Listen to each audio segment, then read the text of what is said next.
Hola a todos, les habla Gustavo Segú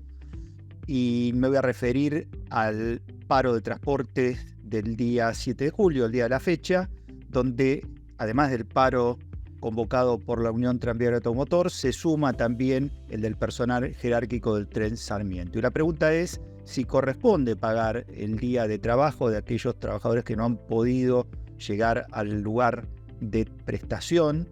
y en los casos en que el convenio colectivo así lo disponga, si se pierde el presentismo, el derecho al cobro del presentismo por esta ausencia. Obviamente vamos a dejar en claro ya desde el principio que en aquellos convenios donde con una única ausencia se sigue manteniendo el derecho al cobro del presentismo, el día de hoy no va a afectar el premio, ¿sí? El otorgamiento del premio, pero sí el día de trabajo podría llegar a afectarlo. Por ejemplo, comercio debe incurrirse en más de una inasistencia si no amparada por licencias legales o convencionales, vale decir, 2 inasistencias injustificadas y no comprendidas dentro de licencias especiales. O sea que acá la cuestión a dilucidar es si aquella persona que queriendo ir a trabajar no puede llegar al lugar de trabajo o llega tardíamente, tiene derecho o no al cobro de la remuneración en forma completa. Y lo que vamos a decir es que lamentablemente en la ley de contrato de trabajo no existe ningún tipo de licencia o consideración especial con derecho a salarios, ¿sí? Frente a este tipo de situaciones, es decir, frente a una situación donde el trabajador no puede llegar físicamente al lugar de trabajo contra su voluntad, es decir, no es una situación que sea propia del trabajador, sino totalmente ajena a la voluntad del trabajador. Y no existe en la normativa vigente, en la ley de contrato de trabajo, ni en otras normas complementarias, una regulación que le garantice el salario en este tipo de situaciones al trabajador.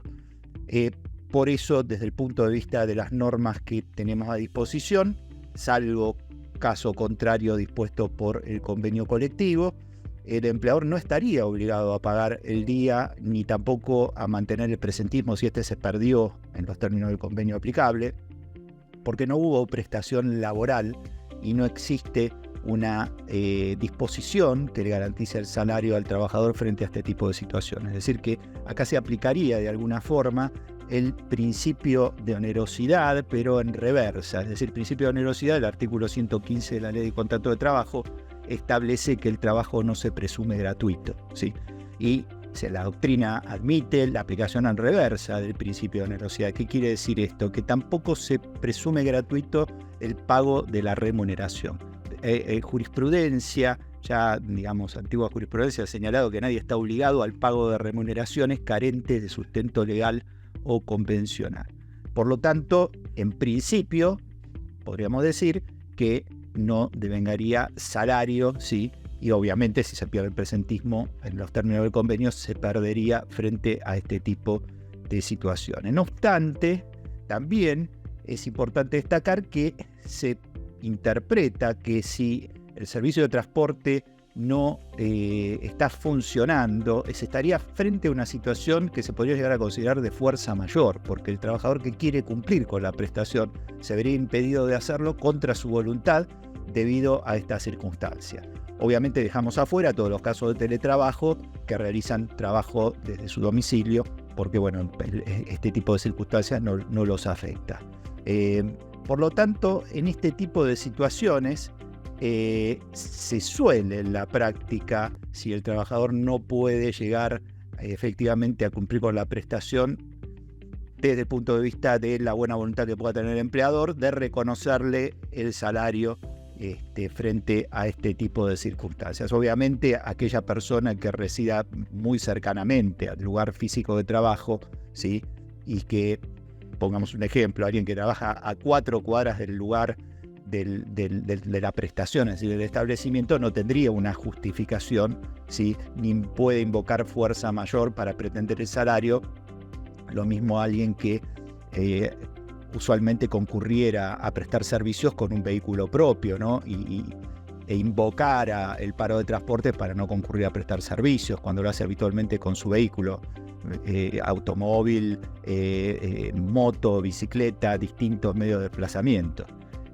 No hay en este caso, volvemos nuevamente a señalar, una normativa que le otorgue esta protección al trabajador de conservar su salario frente a este tipo de situaciones de fuerza mayor. Por eso, digamos, poniendo o anteponiendo como característica particular de este tipo de situaciones que es ajena a la voluntad del trabajador, que es de fuerza mayor, hay cierta interpretación en el sentido de que cuando hay verdaderamente una imposibilidad probada y demostrada que no podría el trabajador asistir por sus propios medios bajo ningún concepto, que es una persona que trabaja, vamos a poner un ejemplo, en la ciudad autónoma de Buenos Aires y vive, por ejemplo, en una localidad del Gran Buenos Aires donde no hay ferrocarril cerca y no tiene otro medio de transporte disponible para acercarse a su puesto de su lugar de trabajo o al establecimiento. Es por eso que también, ¿sí?, el Ministerio de Trabajo salió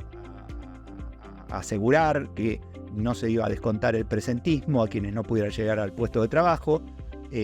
anticipando que se publicaría una resolución para, solucionar esta cuestión, ¿sí?, y garantizar la no pérdida de remuneraciones, ¿sí?, con motivo de este paro de colectivos establecido por la Unión Tranviaria Automotor y bueno, se agregó el Ferrocarril Sarmiento, el personal jerárquico también. Obviamente este anuncio es un anuncio que se hizo hace muy poco tiempo, pocos momentos, y